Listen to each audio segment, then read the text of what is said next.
हाय बच्चों, कैसे हो? और सब मौज बहार।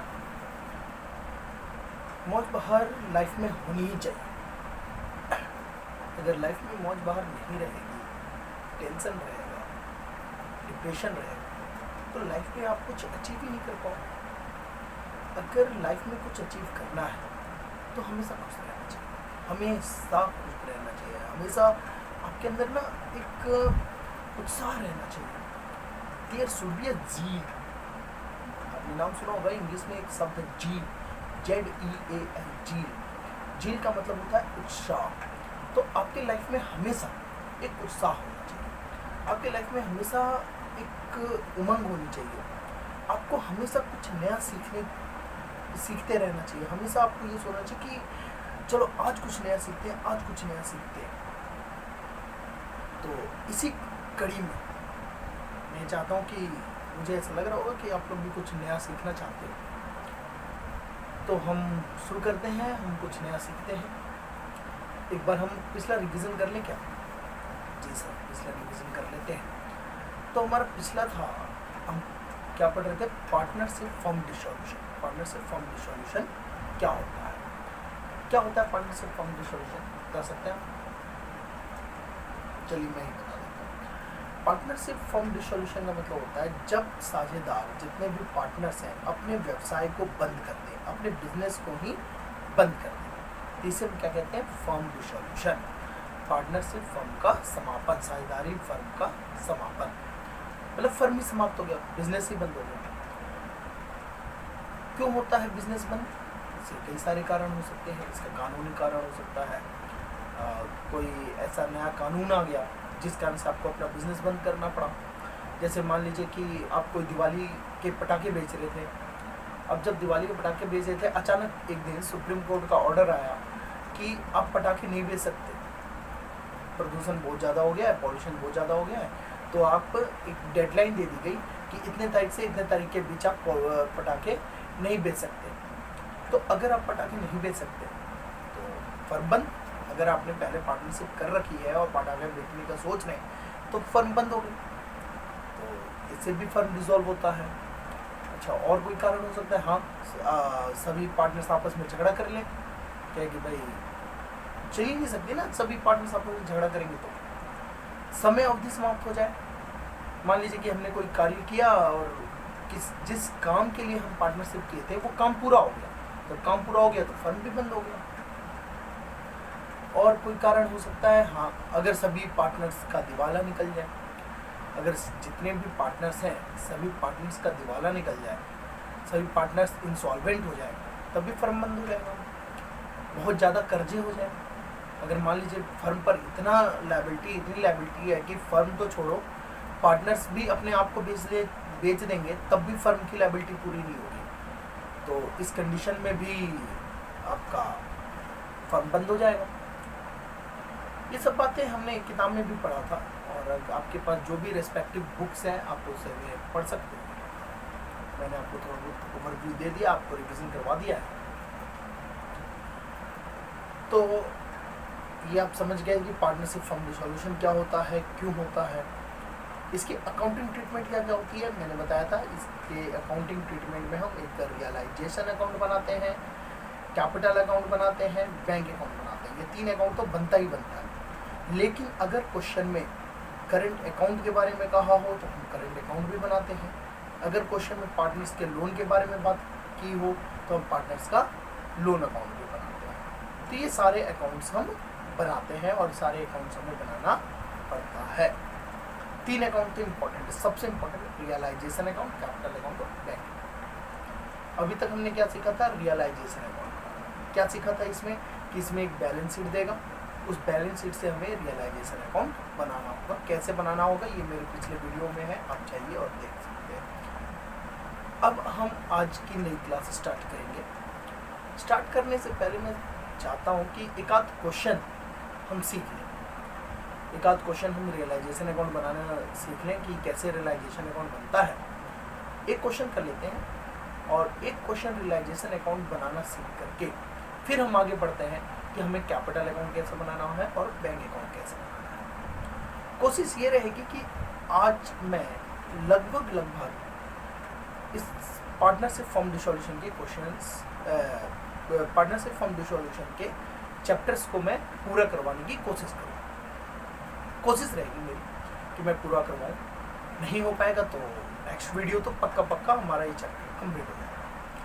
तो चलिए हम पढ़ते हैं आगे, ठीक है। देखिए ये क्वेश्चन है, क्वेश्चन नंबर 6, पढ़ते हैं क्या लिखा हुआ है। X, Y and Z are in partnership में है, sharing profit and loss equally. Profit and loss को कैसे बांटते हैं? इक्वली। X, Y और Z है पार्टनरशिप में, sharing profit and losses equally, profit and loss को इक्वली बांटते हैं। They decided to dissolve the partnership on 31 March 2001। They decided, वे डिसाइड करते हैं, निश्चय करते हैं, डिसॉल्व द पार्टनरशिप को डिसॉल्व करने के लिए 31 मार्च 2001 को। ऑन विच डेट, जिस डेट को the balance sheet of the firm की balance sheet was as follows, ये दी गई है। क्या दी गई है? कैपिटल अकाउंट दिया गया है एक्स का, वाई का, जेड का। करेंट अकाउंट दिया गया है एक्स का और वाई का। सन्ड्री क्रेडिटर्स दी गई है, एडवांस फ्रॉम एक्स दिया हुआ है, एडवांस फ्रॉम वाई दिया हुआ है। प्रीमाइसेस दी गई है 80,000, मशीनरी दी गई है 68,000, stock 40,000, sundry debtors 30,000, bills receivable 36,000, cash at bank 30,000 और करेंट अकाउंट जेड की दे गई है 3,000। The asset realised as under, asset realise हो रही है। Premises 20% more, machinery 40% less, stock 5,000 more, sundry debtor and bills receivable at book value. मतलब sundry debtors और bills receivable तो बुक वैल्यू पे ही रियलाइज हो जाएगी। Expenses on realisation amounted to 2,000, realisation की जो एक्सपेंस है वो कितने की है? 2,000। Sundry creditors agreed to accept, sundry creditors जो हैं वो स्वीकार करते हैं, एक्सेप्ट करते हैं, इस बात पे सहमत होते हैं एक्सेप्ट करने के लिए। कितने पे? 57,500 पे क्रेडिटर मान जाते हैं in full settlement. So necessary ledger accounts to close the books of the firm, necessary ledger account बनानी है। अच्छा, नेसेसरी लेजर अकाउंट में इसमें यहाँ कौन कौन सी लेजर अकाउंट बनेंगी? देखिए, कैपिटल अकाउंट बनेगा, करेंट अकाउंट दिया है तो करेंट अकाउंट बनेगा, एक बैंक अकाउंट बनेगा, और रियलाइजेशन अकाउंट तो बनता ही बनता है। और एडवांस फ्रॉम एक्स और एडवांस फ्रॉम वाई दिया है ना, तो एडवांस को एक तरह से ये मान लीजिए लोन है, तो ये एक्स और वाई का लोन अकाउंट भी बनेगा। तो मतलब यहाँ क्या क्या बना? एक तो बना कैपिटल अकाउंट, दूसरा करेंट अकाउंट, तीसरा लोन अकाउंट, चौथा बैंक अकाउंट, और बाकी एक अकाउंट तो बनता ही बनता है, वो क्या है? Realisation account. तो सबसे पहले हम रियलाइजेशन अकाउंट बनाना सीखते हैं, क्योंकि अब तक हमने सिर्फ और सिर्फ रियलाइजेशन अकाउंट बनाना सीखा है, तो हम रियलाइजेशन अकाउंट बनाते हैं। तो आपको पता है रियलाइजेशन अकाउंट कैसे बनता है? रियलाइजेशन अकाउंट बनाने के लिए हम क्या करते हैं? सारे एसेट्स को रियलाइजेशन के डेबिट की तरफ डालते हैं और सारी लायबिलिटी को रियलाइजेशन के क्रेडिट की तरफ डालते हैं। लेकिन इस एसेट में से कौन कौन सी ऐसी एसेट है जो नहीं जाएंगी, रियलाइजेशन में नहीं जाती हैं? देखिए, ध्यान से देखिएगा और बताइए कौन कौन सी एसेट है जो नहीं जाएंगी। प्रीमाइसेस जाएगी, मशीनरी जाएगी, स्टॉक जाएगी, डेटर जाएगी, बिल्स रिसीवेबल जाएगी, कैश एट बैंक नहीं जाएगी रियलाइजेशन में, कैश एट बैंक रियलाइजेशन में नहीं जाएगी। करेंट अकाउंट नहीं जाएगी, क्योंकि करेंट अकाउंट का अलग से अकाउंट बनता है, तो कैश एट बैंक नहीं जाएगा, करेंट अकाउंट नहीं जाएगा। बाकी सारे एसेट्स रियलाइजेशन अकाउंट में लिखे जाएंगे।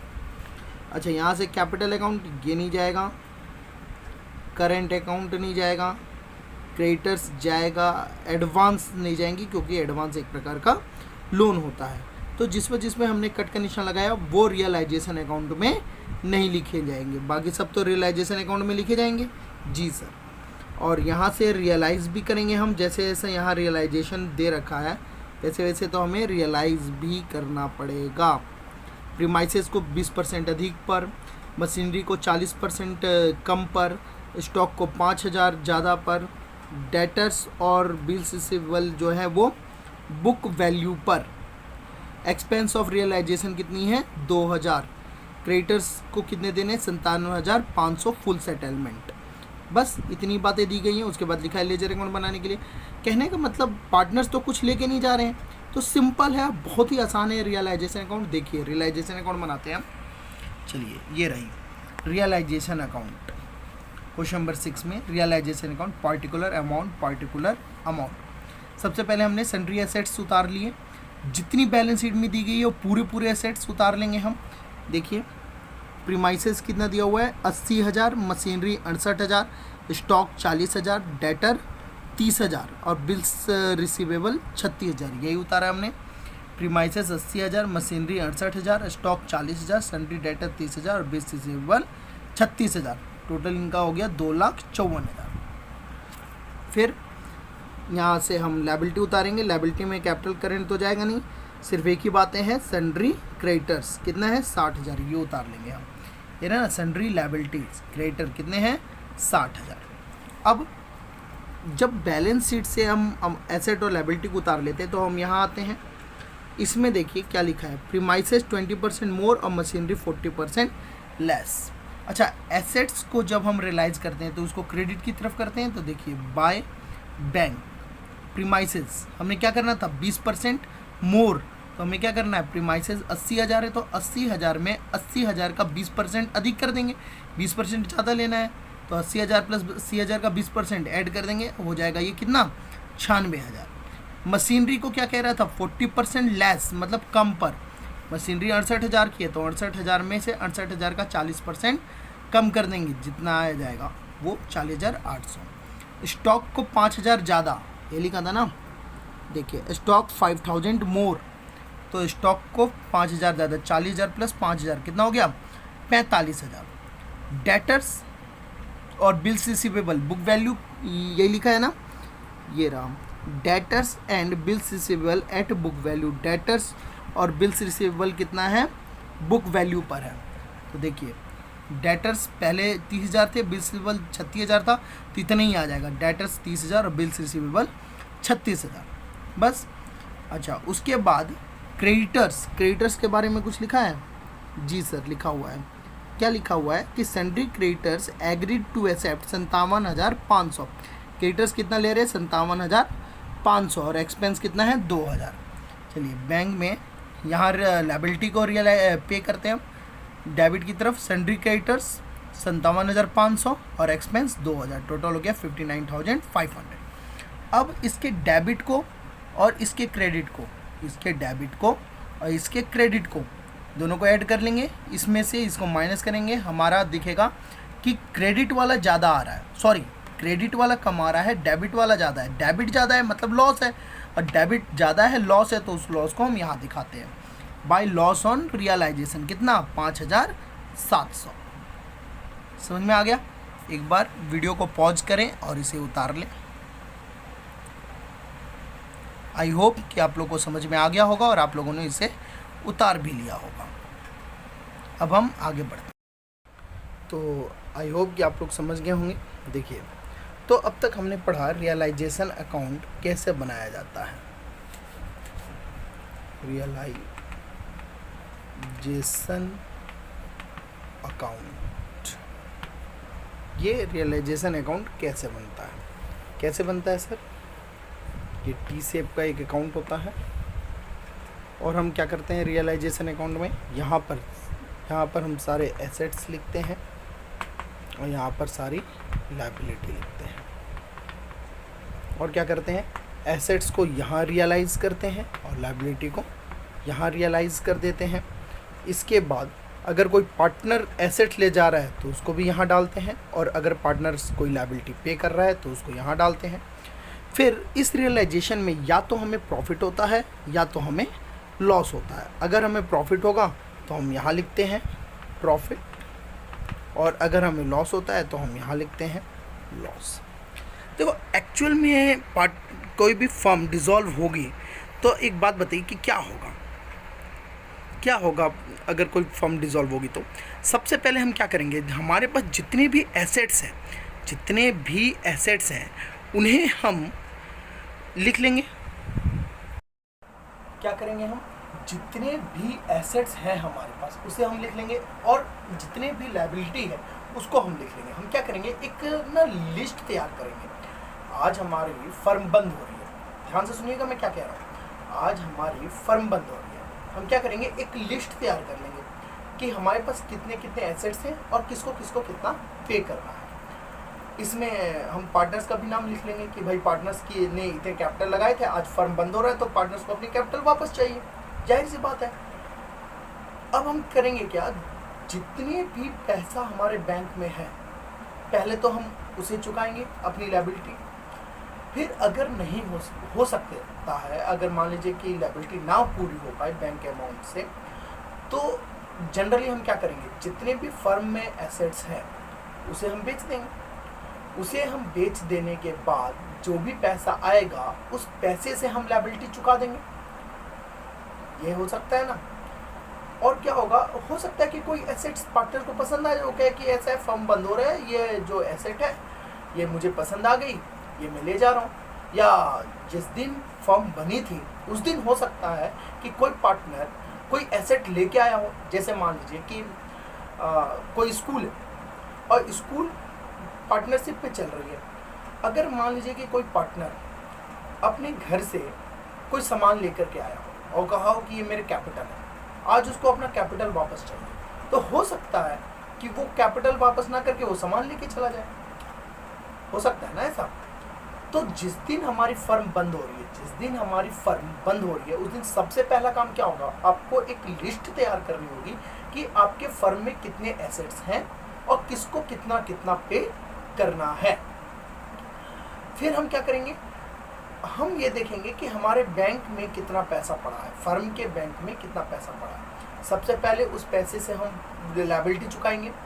फिर क्या करेंगे, एसेट्स को बेचकर, जिसको टेक्निकल भाषा में रियलाइजेशन कहा जाता है, एसेट्स को रियलाइज करके जो भी पैसा आएगा उस पैसे से हम लायबिलिटी को पे कर देंगे। अब हम ये देखेंगे कि ऐसा करने पर कहीं ऐसा तो नहीं है कि एसेट्स को रियलाइज कर दिए तब भी लायबिलिटी पूरी नहीं हुई। अगर तब भी लायबिलिटी पूरी नहीं होती है तो पार्टनरशिप में क्या करना होगा, जितनी भी कमी आएगी पहले पार्टनर्स उसे पूरा करेंगे। अर्थात फर्म बंद करने के पहले लायबिलिटी तो पूरी चुकानी है, चाहे कैसे भी चुकाओ, चाहे पार्टनर्स अपने घर से लेके आए। अगर पार्टनर्स अपने घर से लेके आएंगे तो इसका मतलब क्या हुआ, फर्म में लॉस होगी। यही तो हम करते हैं रियलाइजेशन अकाउंट में। रियलाइजेशन अकाउंट में हम क्या करते हैं, सबसे पहले लिस्ट बनाते हैं सारे एसेट्स की और सारी लायबिलिटी की। फिर हम क्या करते हैं, आउटसाइडर लायबिलिटी की। इसीलिए हम कैपिटल और करंट अकाउंट नहीं डालते, कोई फंड नहीं डालते, क्योंकि फंड तो ऑलरेडी एक प्रकार से आपके पास मॉनेटरी फॉर्म में है, आपका पैसा है, बहुत जल्दी लिक्विडेट हो जाता है। तो आपको क्या करना है, सबसे पहले सारे एसेट्स लिख लेने हैं और सारे लायबिलिटी लिख लेते हैं। फिर हम क्या करते हैं, एसेट्स को रियलाइज करते हैं, मतलब एक प्रकार से हम सेल करते हैं जो और लायबिलिटी को पे करते हैं। हम ये देखते हैं कि कहीं ऐसा तो नहीं कि लायबिलिटी को ज़्यादा पे करना पड़ रहा है। ज़्यादा पे करना होगा लायबिलिटी को तो इसका मतलब आपको लॉस हो गया, और अगर कम पे करना है तो इसका मतलब आपको प्रॉफिट हो गई। अगर लॉस हो गया तो पार्टनर्स बियर करेंगे, पार्टनर्स को अपने घर से लाना पड़ेगा। और अगर प्रॉफिट हो गई तो प्रॉफिट का हिस्सा किसको मिलना चाहिए, बट ऑब्वियस है पार्टनर्स को मिलना चाहिए, पार्टनर्स को मिल जाएगा। फिर क्या होगा, फिर होगा ये कि जो पार्टनर्स की अमाउंट बनती है, एक बार हमने आउटसाइडर लायबिलिटी पे कर दी, अब हम क्या करेंगे, जो भी पार्टनर्स हैं उसको हम पैसा देंगे, भाई तुम्हारी ये कैपिटल थी ये ले लो, तुम्हारी ये कैपिटल थी ये ले लो, और ये प्रॉफिट हुआ था सामान बेचने के बाद, इतना पैसा बच गया था लायबिलिटी को पे करने के बाद, ये भी पैसा तुम ले लो। किस अनुपात में, जैसे आप प्रॉफिट बांटते थे उसी अनुपात में आप इसे ले लो। और अंत में हम क्या देखेंगे कि बैंक में कुछ बचेगा ही नहीं, जाहिर सी बात है, बैंक के पैसे से हमने लायबिलिटी पे कर दी, फिर हमने पार्टनर्स कैपिटल भी वापस कर दिया, पार्टनर्स ने जितना लोन दिया था वो भी हमने वापस कर दिया, सब कुछ वापस कर दिया, तो बैंक में कहाँ बचा, बैंक में पैसा नहीं बचा, मतलब बैंक भी क्लोज हो गया। तो इस प्रकार से आपका फर्म क्या हो गया, क्लोज हो गया। बात समझ में आ गई। हम क्या करते थे रियलाइजेशन अकाउंट में? सबसे पहले हम एक लिस्ट बनाते थे। मान लीजिए, चलिए एक और एग्जांपल से समझाता हूँ मैं कि आपका एक दोस्त है, वो बिजनेस कर पार्टनरशिप में बिजनेस कर रहा था किसी काम का। मान लीजिए कि चौक बनाता था, वो चौक बनाने का बिजनेस कर रहा था। दो दोस्त थे आपके, एक्स और वाई, दो दोस्त थे और दोनों आपस में पार्टनरशिप में बिजनेस कर रहे थे। आज किसी वजह से आज उनका बिजनेस बंद होने जा रहा है, आज उनका फर्म बंद होने जा रहा है। अब आप दोस्त हो उसके, आप पढ़े लिखे हो। उन्होंने कहा कि भैया हम तो पढ़े लिखे नहीं है, तुमने पढ़ा है, पार्टनरशिप पढ़ा है? आप कहोगे जी हाँ, मैंने तो पार्टनरशिप पढ़ा है, कॉमर्स में थे और सर ने हमें पढ़ाया था पार्टनरशिप। है कि अच्छा, अगर तुमने पार्टनरशिप पढ़ा है तो आ जाओ यार, मेरे फर्म बंद करवाने में मेरी मदद करो। ठीक है, मदद करते हैं। तुम जाओगे फर्म में, सबसे पहला काम तुम्हारा क्या होना चाहिए? सबसे पहले तुम क्या करोगे? तुम खुद सोचो कि आज बिजनेस बंद हो रहा है तो सबसे पहले काम क्या करोगे? सर सबसे पहले तो हम ये देखेंगे कि किसको किसको पैसा चुकाना है। हाँ, सबसे पहले तो यही देखना पड़ेगा आपको कि किसको किसको पैसे चुकाने हैं। भाई फर्म बंद हो रहा है, जिससे हमने कर्जा ले रखा है फर्म में। पता है एक बात, एक हमेशा बात ध्यान रखिएगा, यहाँ जब पार्टनरशिप की बात करते हैं ना, तो यहाँ बिजनेस एंटिटी कॉन्सेप्ट लागू नहीं हो पाता। इनडायरेक्टली बिजनेस एंटिटी कॉन्सेप्ट लागू नहीं होता, क्योंकि पार्टनर्स और फर्म दो अलग चीजें हम नहीं मानते। तो जितना भी हमने कर्जा ले रखा है, मतलब आपके दोस्तों ने एक्स और वाई ने जितनी भी लायबिलिटी ली होगी, आज बिजनेस बंद करने से पहले, शटर गिराने से पहले उनको लायबिलिटी पे करनी पड़ेगी। अगर वो ऐसा नहीं करते हैं है तो हम जाकर जितने भी लैंडर्स हैं जिन्होंने कर्जा दे रखा था, जितने भी क्रेडिटर्स हैं, वो तो है तो वो मचाएंगे, कहेंगे ऐसे कैसे तुम बंद करके जा रहे हो भाई, पहले हमारा चुकाओ उसके बाद तुम कहीं भी जाओ, हमें कोई मतलब नहीं है। आज तुम्हारी फर्म बंद हो रही है, हमें कोई मतलब नहीं है, हमें हमारा पैसा वापस चाहिए। तो सबसे पहले क्या देखोगे? तुम जाओगे अपने दोस्त का फर्म बंद करवाने के लिए, तो तुम क्या देखोगे कि किसको किसको पैसा चुकाना है। सबसे पहले यही देखोगे। तो सबसे पहले एक लिस्ट तैयार कर लोगे कि भाई अब किसे किसे चुकाना है। क्रेडिटर्स है कितने हैं, बिल्स पेएबल कितना है, ठीक है। आउटसाइडर्स, भाई जो करंट अकाउंट है, जो कैपिटल अकाउंट है, ये तो पार्टनर्स का ही है, ये तो आपके दोस्त का ही हुआ। तो आप तो यही कहोगे ना कि भाई दोस्त सुन, तेरा पैसा तो बाद की बात है, पहले तो जितने बाहर वाले हैं ना, इनको पैसे चुका दे, जो इस फर्म से मतलब नहीं रखते। डायरेक्टली फर्म से उनका कोई मतलब नहीं है। जैसे क्रेडिटर्स हो गए, बिल्स पेएबल हो गया, एम्प्लॉयज़ हो गए, एम्प्लॉय का कोई जैसे प्रोविडेंट फंड हो गया, तो ये तो तुझे चुकाना ही पड़ेगा। तो जितने आउटसाइडर्स हैं इनके पैसे चुकाओ। सबसे पहले तो तुम यही कहोगे। तो तुम क्या करोगे, एक लिस्ट बनाओगे, जितने भी आउटसाइडर्स हैं जिनको पैसे चुकाने हैं उनका नाम लिख लोगे। पार्टनर उसमें से मान लीजिए एक पार्टनर कहेगा, उसके बीच में आपका ये दोस्त एक्स कहता है कि भाई मैंने लोन दिया था। कहोगे थम जा भाई, थम जा, तूने लोन दिया था ना, कंपनी तेरी, फर्म तेरा था, आज फर्म बंद हो रहा है, तो तेरे पैसे ना बाद में मिलेंगे। पहले तो जितने आउटसाइडर्स हैं, ध्यान से सुने, आउटसाइडर्स, बाहर वाले, पहले उनको पैसे देने हैं। तो आउटसाइडर्स की लिस्ट बनाओ। इसीलिए हम क्या करते थे, रियलाइजेशन अकाउंट में क्रेडिट की तरफ सन्ड्री लायबिलिटी लिखते थे, और उसमें भी हम current account, capital account, fund, reserve नहीं लिखते थे। यही रीजन था, क्योंकि ये आउटसाइडर्स नहीं, ये इनसाइडर्स हैं।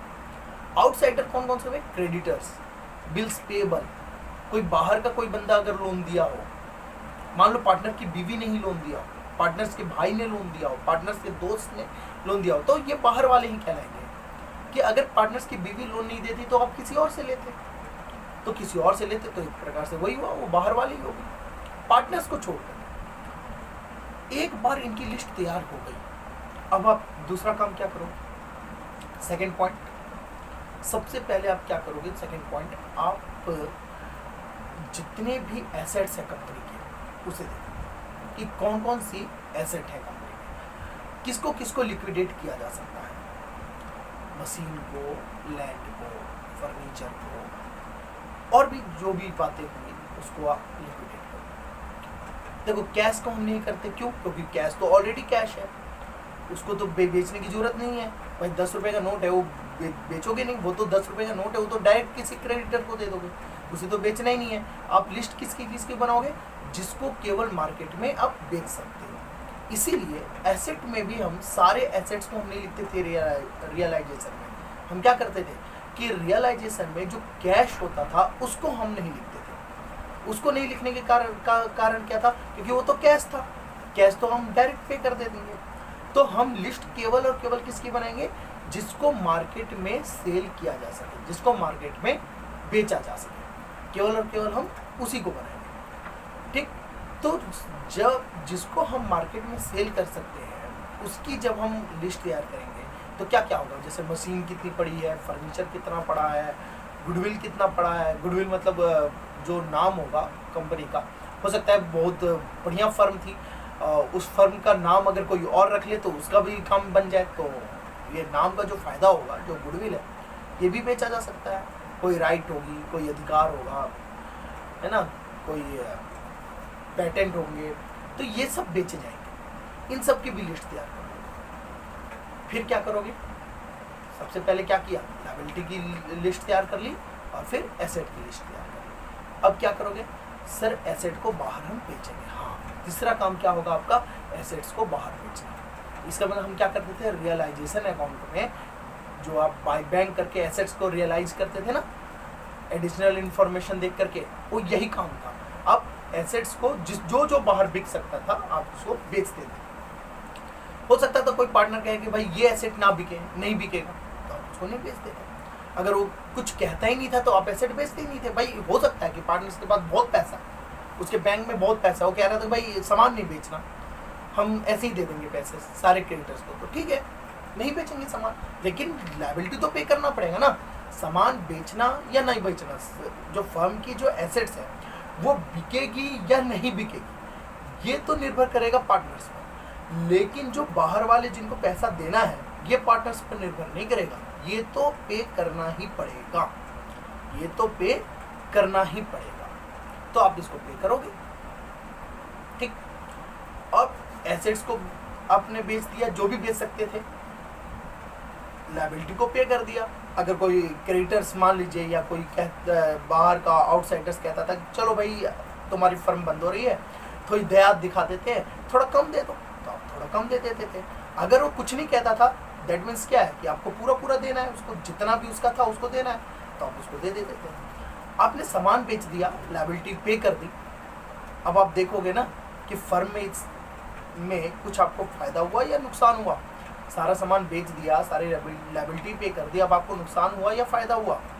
अगर फायदा हुआ है तो जितने का फायदा हुआ है पार्टनर्स क्या करेंगे, भाई जितने का फायदा हुआ है हमें दे दो। बट ऑब्वियस है, आप क्या करोगे, अपने दोस्त को एक्स और वाई को वो फायदे में से उनका हिस्सा दे दोगे। कितना दोगे, जितना वो लाभ बांटते थे आपस में उतना ही उनको उसका हिस्सा मिल जाएगा। और अगर लॉस हुआ है तो लॉस भी वो उसी अनुपात में बियर करेंगे, उतने लॉस, जितना भी लॉस हुआ है उतना उनको कम मिलेगा। मतलब उनके कैपिटल के हिस्से के भी पैसे दे दिए जाएंगे। अगर हो सकता है तो उनको अपने घर से लाना पड़ सकता है पार्टनर्स को पैसे, और पार्टनर्स अपने घर से ला करके लायबिलिटी पूरा करेंगे, क्योंकि बाहर के आउटसाइडर्स को तो पैसा देना ही पड़ेगा। तो लॉस होगा वो भी उसी अनुपात में आ जाएगा। तो आपका ये कैपिटल हो गया। अच्छा, कैपिटल में जितना भी बनेगा प्रॉफिट देने के बाद या लॉस देने के बाद, जितना भी कैपिटल बचेगा, हो सकता है कि पार्टनर्स ने कुछ सामान ले लिया हो तो कैपिटल कम हो जाएगा। भाई एक बात बताइए कि 4000 की मशीन थी और एक पार्टनर कह रहा है कि भाई ऐसा है कि ये 4000 की मशीन मेरे को दे दो। उसकी कैपिटल 20,000 की थी। मतलब अगर जब फर्म बंद हो रहा है तो उसको 20,000 लौटा नहीं, क्योंकि उसकी कैपिटल 20,000 की। लेकिन उसने क्या किया, फर्म से 4000 की मशीन अपने पास रखी, तो क्या हम उसको 20,000 रुपये देंगे? पूरा मशीन भी तू ले जा और कैपिटल भी पूरा 20,000 ले, ऐसा तो गलत है ना।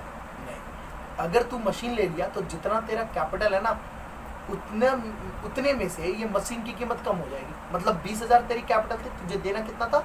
20,000 देना था। अब क्या होगा कि अगर तुमने 4000 की मशीन ले ली, 20,000 तुझे देना था, तो अब हम तुझे 20,000 पूरा नहीं देंगे। 4000 की मशीन ले ली ना, तो हम सिर्फ तुझे कितना देंगे?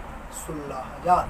मतलब अगर पार्टनर किसी एसेट्स को लेके चला जाता है तो वो पार्टनर्स की कैपिटल से माइनस हो जाता है। और क्या होगा, अगर मान लीजिए कि कोई पार्टनर्स अपने तरफ से पे करता था, रियलाइजेशन में आपने दिखा रखा था अपने तरफ से पे कर देता है, तो अगर कोई पार्टनर्स अपने तरफ से पैसा पे कर देता है, अपने तरफ से पैसा दे देता है, तो क्या कहेगा, भाई इतना पैसा था उस क्रेडिटर को मैंने दे दिया था, मुझे मेरा पैसा वापस करो।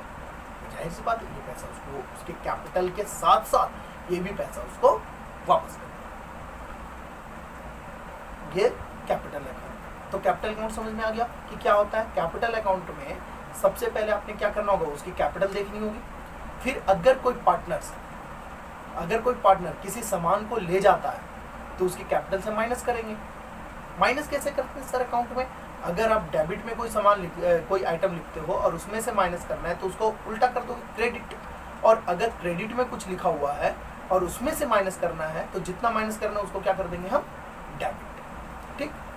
और रियलाइजेशन में जो भी प्रॉफिट हुआ होगा या जो लॉस हुआ होगा वो भी पार्टनर्स में इक्वली या जो भी रेशियो दिया गया होगा उसमें हम प्रॉफिट और लॉस को, रियलाइजेशन के प्रॉफिट और लॉस को बांट देंगे।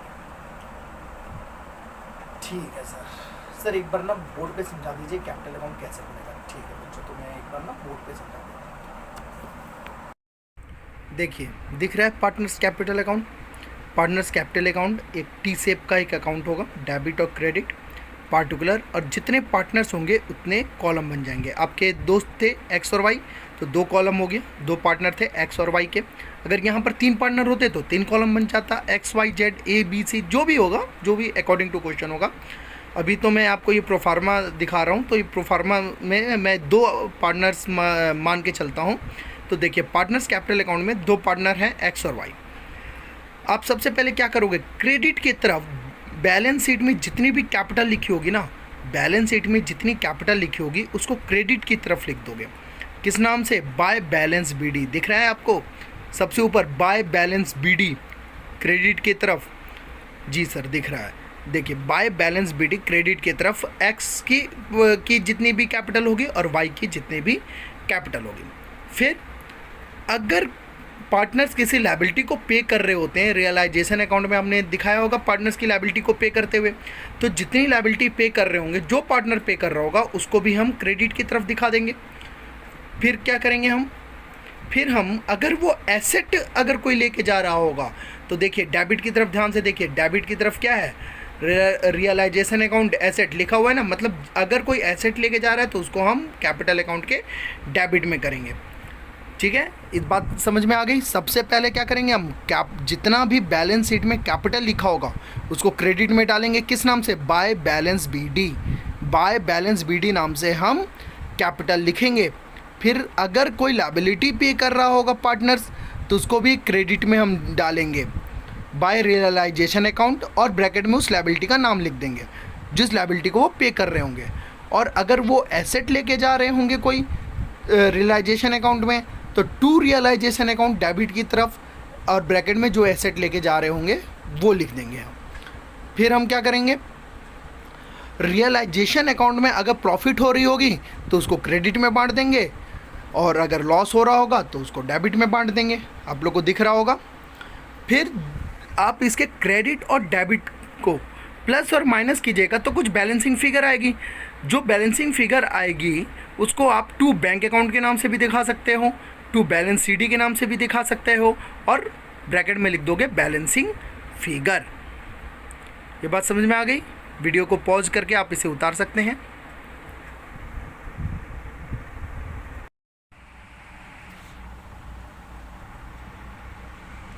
चलिए एक क्वेश्चन हम करके देखते हैं। ये क्वेश्चन था जिसका हमने रियलाइजेशन अकाउंट बनाया था। क्या लिखा था इसमें कि A B and C were in partnership sharing profit in the ratio of 2:1 2:1:1। Their balance sheet showed the following position on date of dissolution. इसकी हमने रियलाइजेशन अकाउंट बनाई थी। आपको याद होगा, आप पिछले वीडियो में देखिए और आपने कॉपी पे उतार रखा होगा, अपने रजिस्टर को देखिए। ऐसा हमने कुछ एक रियलाइजेशन अकाउंट बनाया था इसका। जी सर, हमने इसका रियलाइजेशन अकाउंट बनाया था। अब इसकी हम कैपिटल अकाउंट बनाते हैं। अब हम क्या बनाते हैं? Capital account. तो आपको पता है कैपिटल अकाउंट में क्या बनता है? सबसे पहले हम कैपिटल अकाउंट में क्या करते हैं? हम क्रेडिट की तरफ इसके बैलेंस को लिखते हैं, मतलब बैलेंस शीट में जितनी कैपिटल होगी उसको क्रेडिट की तरफ लिखेंगे। देखिए बैलेंस शीट में कितनी कैपिटल लिखी हुई है? 3 पार्टनर हैं बैलेंस शीट में, कैपिटल ए बी सी की लिखी हुई है। ए की 50,000, बी की 25,000 और सी की 25,000। देखिए हम कैपिटल अकाउंट बनाएंगे और इसके ये रहा ना partners capital account, partners capital account बनाएंगे और इसके क्रेडिट की तरफ ध्यान से देखिएगा, क्रेडिट की तरफ हमने बैलेंस बी डी लिखा है 50,000, 25,000 और 25,000। ये हमने बैलेंस शीट से उतारा हुआ है। बैलेंस शीट में दिया था ना कैपिटल पहले से, ए का 50,000, बी का 25,000, सी का 25,000। यहाँ भी देखिए हमने बैलेंस शीट से इसकी बैलेंस बी डी उतार दी क्रेडिट की तरफ, पार्टनर्स कैपिटल अकाउंट के क्रेडिट की तरफ। ए की 50,000, बी की 25,000 और सी की 25,000 बाय बैलेंस बी डी के नाम से। फिर हम क्या करते हैं? सर अगर कोई लायबिलिटी पे की जाती है, अगर कोई लायबिलिटी पे की जाती है तो उसको भी कैपिटल अकाउंट के क्रेडिट में देते हैं। यहाँ क्या हम कोई लायबिलिटी पे कर रहे हैं? इसकी पढ़ते हैं additional information. A agree to take over furniture 20% less than book value, fix asset realise, stock, bad debts, expense realisation, claim. नहीं सर, पार्टनर्स किसी लायबिलिटी को पे नहीं कर रहा, तो नहीं कर रहा तो हम इसकी एंट्री नहीं करेंगे। लेकिन सर इसकी जो सबसे नंबर 1 है, नंबर 1 एडिशनल इन्फॉर्मेशन यहाँ दिया हुआ था, A agree to take over furniture. Partner जो है, ए नाम का एक पार्टनर है, वो क्या कर रहा है? फर्नीचर लेके जा रहा है। मैंने कहा था ना अगर एसेट कोई लेके जाएगा तो उसको हम डेबिट की तरफ डाल देंगे। हम पार्टनर्स कैपिटल अकाउंट के डेबिट की तरफ हम लिख देंगे अगर कोई एसेट लेके जाएगा। तो यहाँ पर एसेट लेके जा रहा है, A agree to take over furniture. A जो है वो फर्नीचर लेकर के जा रहा है, तो इसको हम डेबिट की तरफ डालेंगे। जी हाँ, कितना लेके जा रहा है? 20% less than book value, book value का 20% कम पर। हमने रियलाइजेशन अकाउंट में भी दिखाया होगा इसको। जी सर, हमने रियलाइजेशन अकाउंट में दिखाया था। क्या दिखाया था हमने इस एंट्री को रियलाइजेशन अकाउंट में? रियलाइजेशन अकाउंट में इसको हमने क्रेडिट की तरफ पार्टनर्स कैपिटल अकाउंट के नाम से दिखाया था और ब्रैकेट में हमने फर्नीचर लिखा था, कुछ ऐसा था। देखिए जी सर, ये रहा by as capital account furniture हमने दिखाया था कितना? 16,000। मतलब ये कैपिटल अकाउंट में जाएगा। कहाँ जाएगा ये कैपिटल अकाउंट में? सर ये कैपिटल अकाउंट में डेबिट की तरफ जाएगा।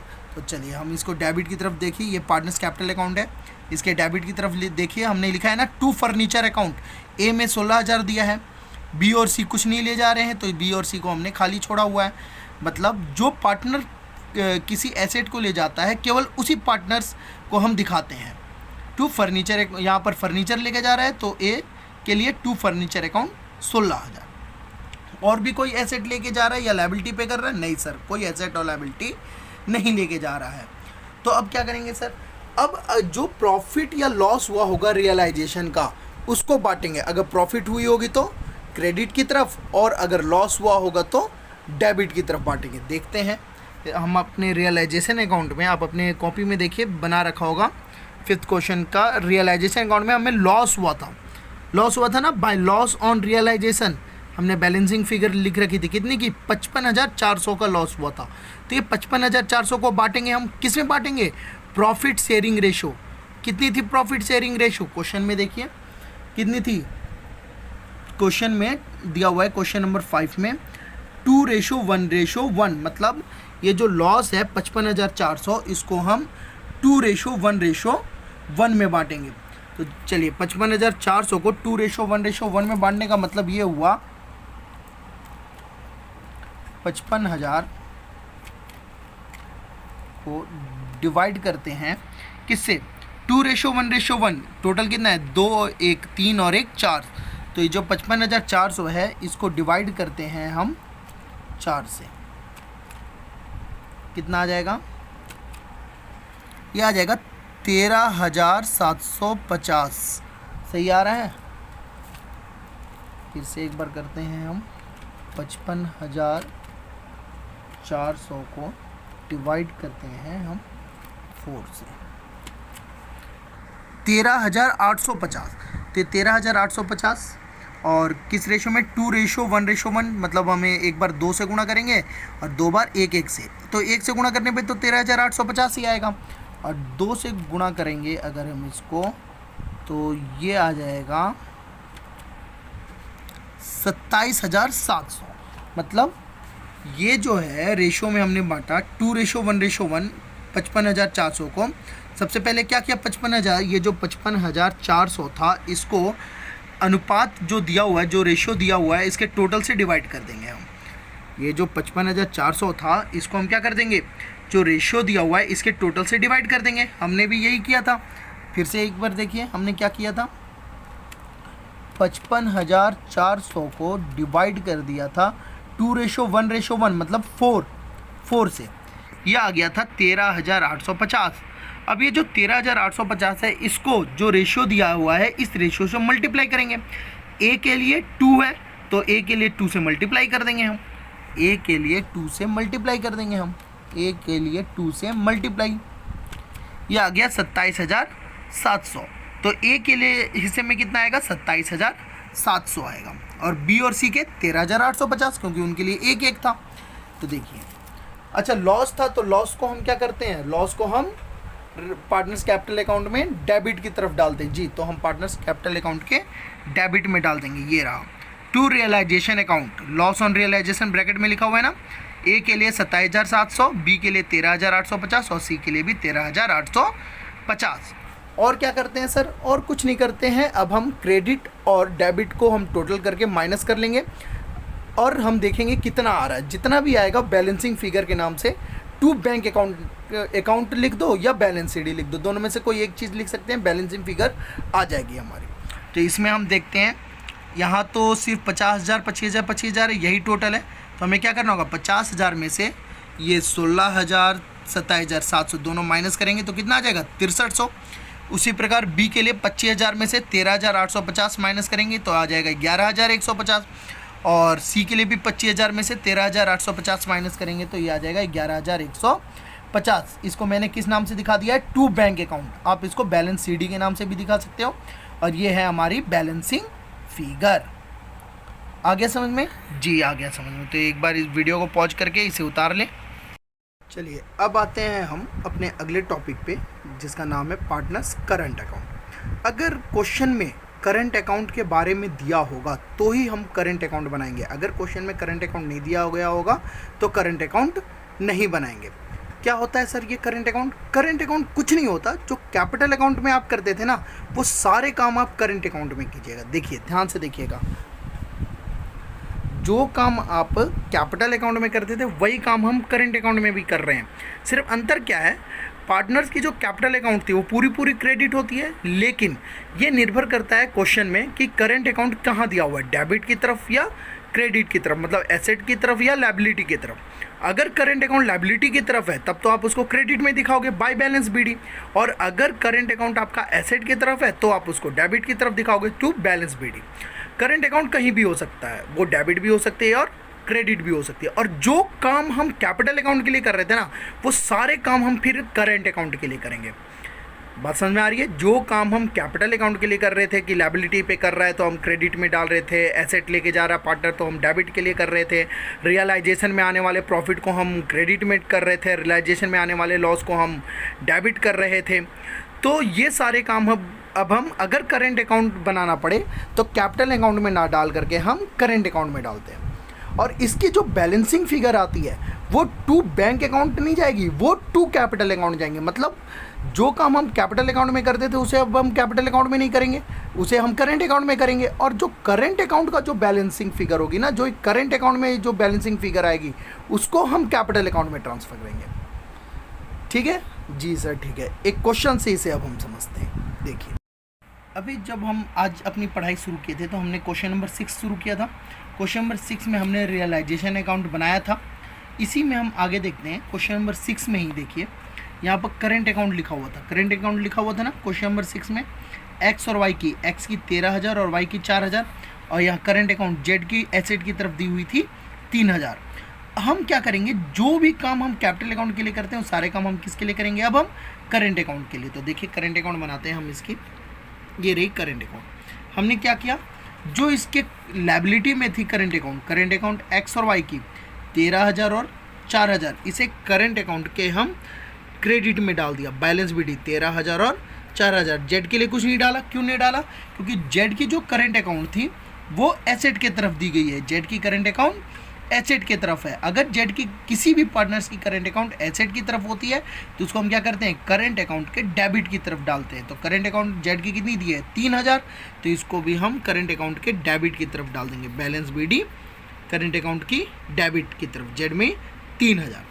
अच्छा, और पार्टनर्स किसी एसेट को लेके जा रहे थे? नहीं सर, इसमें पार्टनर्स किसी एसेट को लेके नहीं जा रहे थे और ना ही किसी लायबिलिटी को पे कर रहे थे। तो हम क्या करेंगे, जो भी प्रॉफिट और लॉस, तो वो तो एंट्री होगी नहीं, तो जो प्रॉफिट और लॉस हुआ होगा रियलाइजेशन का, उसको बांटेंगे। देखिए, रियलाइजेशन अकाउंट में हमें लॉस हुआ था कितने का, 5700 का, 5700 का लॉस हुआ था। अपने रजिस्टर को खोले देखें, 5700 का लॉस हुआ था। इसे हम बांटेंगे किस में, जिस रेशियो में प्रॉफिट और लॉस बांटते थे। क्वेश्चन में पढ़ते हैं, कुछ बांटते थे, हाँ लिखा है, सबसे पहली लाइन में लिखा है ना, X Y and Z are in partnership sharing profit and loss equally बांटते थे। तो हम क्या करेंगे, ये जो लॉस हुआ है, लॉस ऑन रियलाइजेशन 5700, इसको इक्वली बांटेंगे। किस में बांटेंगे, क्योंकि हम इसमें करंट अकाउंट बना रहे हैं तो इसलिए हम इसको करंट अकाउंट में बांटेंगे, कैपिटल अकाउंट में नहीं बांटेंगे, करंट अकाउंट में बांटेंगे। तो देखिए, हमने टू रियलाइजेशन अकाउंट 1900 बराबर बराबर हमने बांट दिया ना इक्वली 5700। और अब हम इसके बैलेंस बीडी में से, इस क्रेडिट में से इस डेबिट को माइनस करेंगे। तो बैलेंस सीडी आ गई 11100 और वाई की आ गई 2100 और जेड की इधर आ गई हमारी 4900। ये डेबिट में भी आ सकता है और क्रेडिट में भी आ सकता है। मैंने बैलेंस सीडी लिखा है, आप इसको टू कैपिटल अकाउंट भी लिख सकते हो। फिर सर करेंट अकाउंट में ही अगर हमने सारा काम कर दिया तो कैपिटल अकाउंट में क्या करेंगे हम, देखिए इसी की कैपिटल अकाउंट देखिए। तो इसके कैपिटल अकाउंट में एक्स वाई जेड तीनों की कैपिटल दी गई थी 90,000, 60,000, 40,000।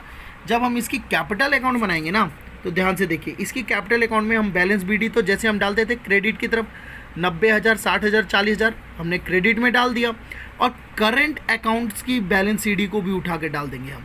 करंट अकाउंट की बैलेंस सीडी एक्स की 11,100 डेबिट में थी, तो कैपिटल अकाउंट की क्रेडिट में 11,100। इसकी वाई की कितनी थी, 2100 थी डेबिट की तरफ, तो कैपिटल अकाउंट में क्रेडिट की तरफ डाल दिया हमने 2100।